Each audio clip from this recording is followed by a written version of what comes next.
Assalamualaikum warahmatullahi wabarakatuh. Perkenalkan, nama saya Muhammad Irsafli Alirham. Pada kesempatan kali ini saya akan menjelaskan materi tentang AIK 3 yang berjudul Islam dan Penerapan Ilmu Teknik Kimia. Jadi kelompok saya ada Muhammad Ramadan, Vina Syafatul, Usma Suparman, Fitri Sulistiana Masudi, Azunatul Ainiyah, dan Alfian Trisna Pratipta. Jadi latar belakangnya adalah etika sangat penting bagi perkembangan ilmu apapun kedisiplinannya, tanpa mempertimbangkan tujuan untuk kehidupan kemanusiaan dan keberlangsungan kehidupan baik hayati maupun non hayati adalah pembunuhan diri dari eksistensi manusia. Di dunia ini terdapat banyak cabang ilmu pengetahuan yang bersangkutan dengan masalah-masalah nilai khusus seperti ekonomi, estetika, filsafat agama, saintek, dan epistemologi. Di balik itu, di berbagai media massa banyak membicarakan tentang teroris yang melakukan serangkaian pengeboman di berbagai tempat di Indonesia.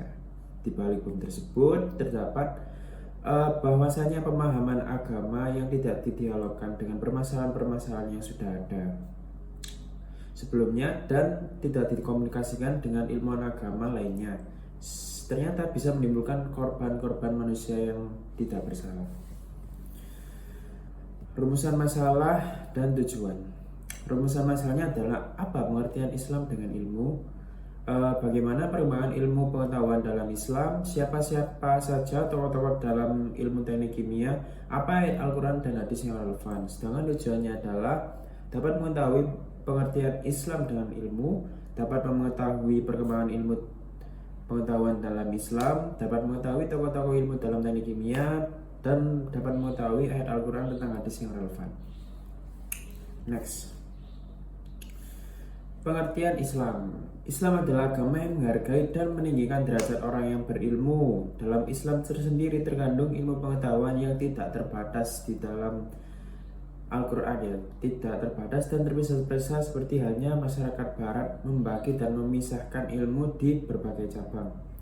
Jadi Islam bersumber pada Al-Quran tersendiri, terdapat banyak ilmu pengetahuan di dalamnya, sebagaimana dalam ayat Al-Quran An-Nahl ayat 12 yang berbunyi, dan dia menundukkan malam dan siang, matahari dan bulan untukmu, dan bintang-bintang itu ditundukkan untukmu dengan perintahnya. Sesungguhnya pada demikian itu benar-benar tanda-tanda kekuasaan Allah bagi kaum yang memahaminya. Lalu terdapat landasan lagi tentang penjelasan ilmu pengetahuan dalam Al-Quran, yaitu dan pada surat Ar-Ra'd 2 ayat 4. Dan di bumi ini terdapat bagian-bagian yang berdampingan dan kebun-kebun anggur, tanaman-tanaman dan pohon kurma yang bercabang dan yang tidak bercabang. Disirami dengan air yang sama, kami melebihkan tanaman-tanaman itu di atas sebagian yang lain tentang rasanya. Sesungguhnya pada demikian itu terdapat tanda-tanda kebesaran Allah bagi kaum yang berpikir. Next, perkembangan ilmu pengetahuan dalam Islam. Jadi terdapat Islam berkembang dengan ilmu pengetahuan itu sangat besar. Terjadi masa keislaman dalam Islam dan mengalami masa kelam dalam masa tersebut, yaitu masa kemasan Islam adalah berkembang pesat di wilayah Eropa, karena pada dasarnya masyarakat Islam pada dahulu tidak membeda-bedakan mana ilmu agama, mana ilmu saintek, mereka tidak membeda-bedakan dan selalu senantiasa mengkaji semua ilmu. Pada Islam klasik, yaitu dipengaruhi oleh tentang tingginya kedudukan akal, bagaimana terdapat pada Al-Quran dan Al-Hadis. Pandangan ini sejalan dengan filsafat sains dan Yunani kuno, menciptakan landasan kuat untuk perkembangan ilmu dan pengetahuan.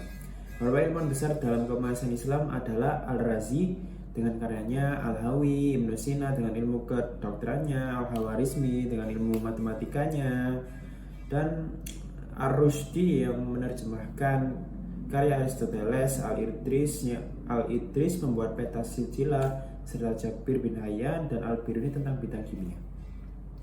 Pengaruh ilmu pengetahuan Islam atas wilayah Eropa mulai terasa sejak abad 12 Masehi, memicu gerakan Renaissance. Masyarakat Barat mulai adopsi ilmu yang dikembangkan oleh umat Muslim, meskipun Islam akhirnya terusir dari Spanyol.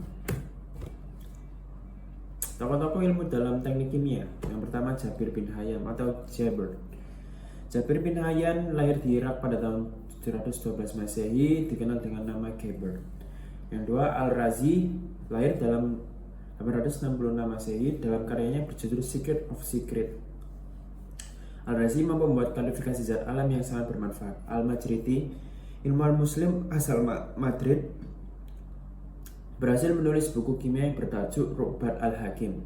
Al-Biruni, wafat 1501 Masehi, dalam bidang kimia dan farmakologi, dalam kitab Al-Syahada, kitab obat-obatan. Dia menjelaskan secara detail pengetahuan tentang obat-obatan. Jadi kesimpulannya adalah ilmu sebagai suatu pengetahuan diharapkan meminimalkan dan menghentikan perilaku penyimpangan dalam masyarakat. Sebaiknya kita sebagai masyarakat muslim diharapkan mampu mengembangkan kesadaran moral, diciptakan lingkungan masyarakat yang berakhlak mulia, karena kewajiban menuntut ilmu sudah diterangkan jelas kepada Al-Quran dan Al-Hadis. Belajar merupakan sebuah kewajiban bagi kita sebagai seorang muslim. Dengan belajar, manusia dapat mengetahui hal-hal yang sebelumnya ia tidak ketahui. Next.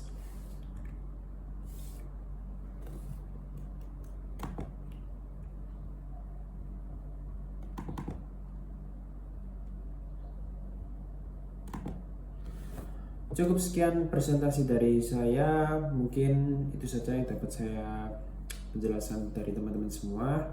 Sekian dari saya Muhammad Irsafil Alirham. Wassalamualaikum warahmatullahi wabarakatuh.